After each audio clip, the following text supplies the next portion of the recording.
Alhamdulillah lah.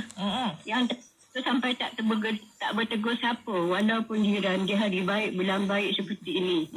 Macam mana tu Ustazah? Kalau kita tak tegur pun, pandang mukanya, kena fikir 2 kali pandang mukanya dengan perangainya, suka berbohong, suka membawang dan kerana susuk hatinya.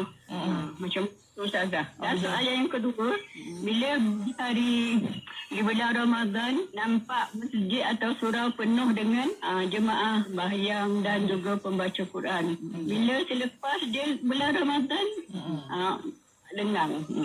Soalan Ustaz. Okey, terima kasih Kak Ma. Assalamualaikum. Waalaikumsalam. Ini tentang jiran. Sebab itulah jiran ni ada hadis Rasulullah, man kana yu'minu billahi wal yawmil akhir falyukrim jarahu.